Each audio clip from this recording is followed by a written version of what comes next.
এবার চলুন বাগুইআটিতে বর্তমান যুগে দাঁড়িয়ে যদি আপনাকে প্রশ্ন করি ৩ লক্ষ টাকায় ৩তলা বাড়ি বানানো যায় কিনা, আপনি আবার চোখে আমার দিকে তাকাবেন, এটাই স্বাভাবিক, কিন্তু এটাই সত্যি। ৩ লক্ষ টাকায় ৩তলা বাড়ি বানিয়েছিলেন।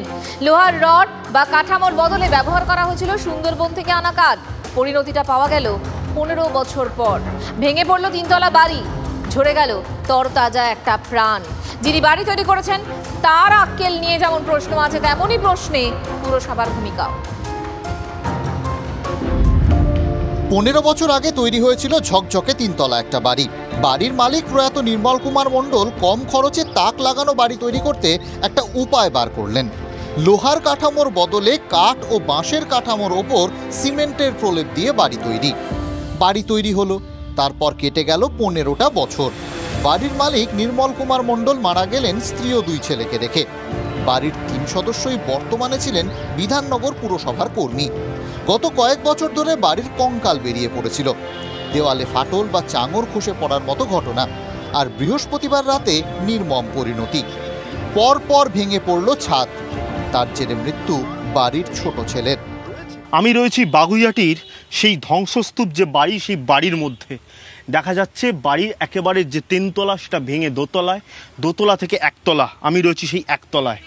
এখানে বাড়ির একেবারে কোনো কিচ্ছু নেই, পুরোটা ভেঙে পড়েছে, লোহা স্ট্রাকচার পর্যন্ত নেই।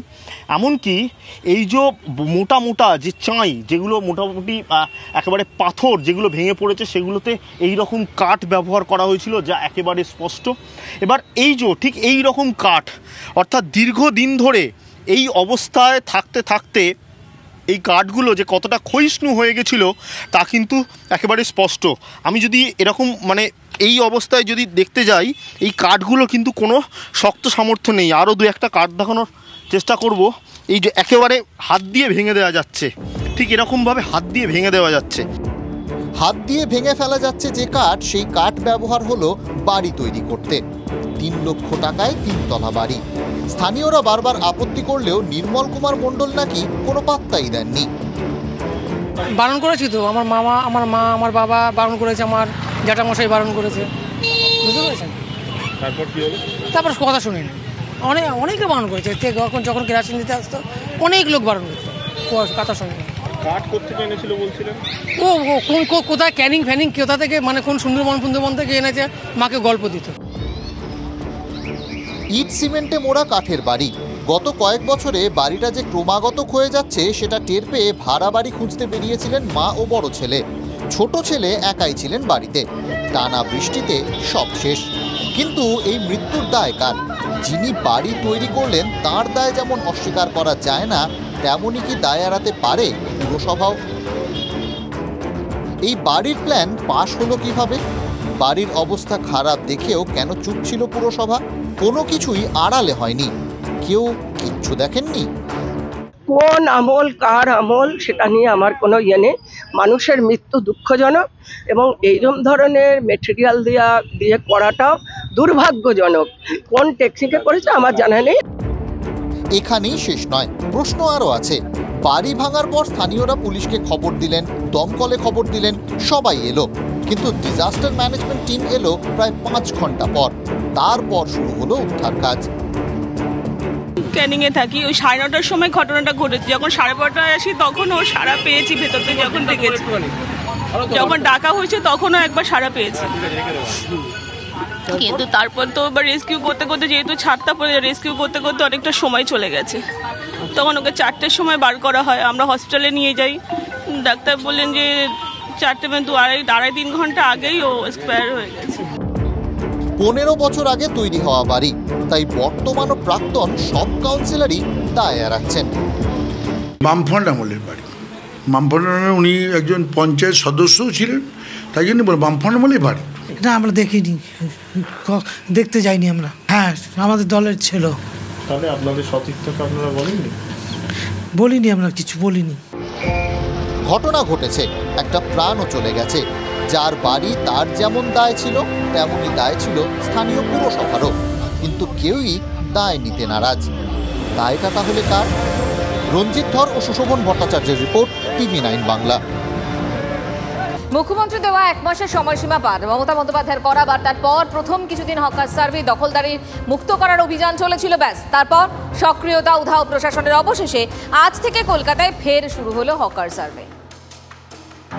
আমি 1 মাস টাইম আপনাদের দিলাম, কিন্তু তার মধ্যে সার্ভে চলবে এবং গোডাউন করবার জন্য বাড়ি খোঁজা চলবে এবং কিছু কিছু জায়গায় খালি বিল্ডিং পেলে বিল্ডিংটা তৈরি করে দেওয়া হবে, সেখানে মার্কেটটা শিফট করতে হবে।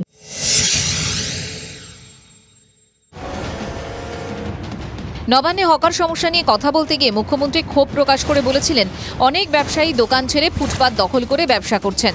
পুলিশকে এ নিয়ে ব্যবস্থা নিতেও বলেছিলেন তিনি। তারপর কিছুদিন বেশ সক্রিয় হয়ে উঠেছিল প্রশাসন।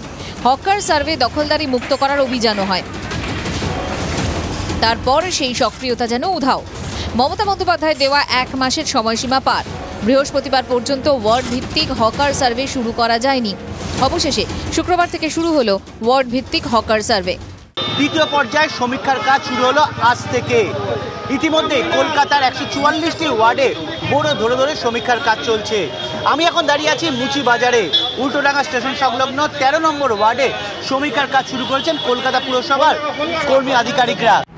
প্রথম দফায় মুখ্যমন্ত্রীর গড়ে দেওয়া কমিটি তত্ত্বাবধানে হকারদের জিপিএস অবস্থান, আধার লিঙ্ক সংগ্রহ করা হয়। কে কত বছর কি বিক্রি করেন এসব নিয়ে তালিকা তৈরি হচ্ছে সমীক্ষা রিপোর্টে। প্রথম দফায় 11,700 হকারের নাম নথিভুক্ত করা হয়। সূত্রের খবর তাতে মেলে অসঙ্গতি। সূত্রের খবর দেখা যায় এক হকারের নামে রয়েছে একাধিক দোকান। আর এর মধ্যেই আবার হকার সংগ্রাম কমিটির সাধারণ সম্পাদক শক্তিমান ঘোষ বিস্ফোরক দাবি করেছেন। তার দাবি, মমতা বন্দ্যোপাধ্যায় প্রশাসন এবং পুলিশে আরএসএস ঢুকে গিয়েছে। পশ্চিমবাংলার মতন রাজ্যেও প্রশাসক এবং পুলিশের মধ্যে একটা বড় অংশ বিজেপি এবং আরএসএস ঢুকে আছে।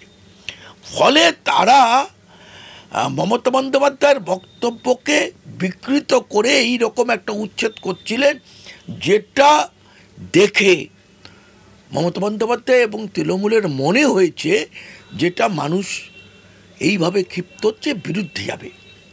এটা চাইনি, মমতা বন্দ্যোপাধ্যায় বলেনি।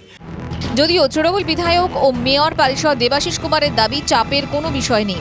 এতদিন মূল স্পটগুলিতে সার্ভে চলছিল। শুক্রবার থেকে ওয়ার্ড ভিত্তিক শুরু হলো। চাপ বা চাপ না চাপ এটা প্রশ্ন নয়, প্রশ্ন হচ্ছে সার্ভে। সেটা আগেও হচ্ছিল, এখন হচ্ছে, একদমই ঢিমেতাল হয়নি। আমাদের সার্ভের যে কাজ সেটা পুরোদমে চলছে। হকার উচ্ছেদ আইওয়াস, অভিযোগ বিজেপির। অন্যদিকে শাসক দল তৃণমূলকে নিশানা করে সিপিএম এর অভিযোগ, টাকা তোলার জন্য এই উচ্ছেদ অভিযান। যেখানে কোনো কনসিস্টেন্সি নেই, যেখানে কোনো প্ল্যানিং নেই, সেগুলো তো সমস্ত আইওয়াস। মানুষকে বোকা বানানো, মানুষকে এইটা একটা ইমপ্রেশন দেওয়া যে দেখুন আমি কলকাতা থেকে তো খুব কম ভোট পেয়েছি, বিজেপিকে বেশি করে ভোট দিয়েছে, সুতরাং দেখুন আমরা আপনাকে খুশি করার জন্য আমি হকার তুলে দিচ্ছি। জীবিকা মানুষের ধ্বংস করে দাও, তারপর যদি রাখতে হয় আবার লাখ লাখ টাকা দাও, দিয়ে আবার বসো। মানে টাকা তোলার একটা ব্যবস্থাপনা হিসেবে রাজ্যের সরকার যেভাবে হকার উচ্ছেদের নামে জীবিকাকে ধ্বংস করেছে। কই রাস্তার উপরে তৃণমূলের পার্টি অফিস, বিশাল এসি, তাকে কেন্দ্র করে ব্যবসা, তা নিয়ে তো কিছু বলছে না। সরকারি জায়গা দখল করে যে সমস্ত জায়গা ছিল তৃণমূলের পার্টি অফিসও ছাড় পায়নি, সেটা আপনারা নিশ্চয়ই দেখেছেন। এবং বহু জায়গায় হকার রিওরিয়েন্টেশন মমতা ব্যানার্জি সরকার করেছে, আর বাকি যেটুকু আছে সেটুকু। সূত্রের খবর, 15 দিনে সমীক্ষার কাজ শেষ হওয়া নিয়ে সংশয় পুরো আধিকারিকদের একাংশ। শান্ত ভট্টাচার্যের রিপোর্ট, TV9 বাংলা।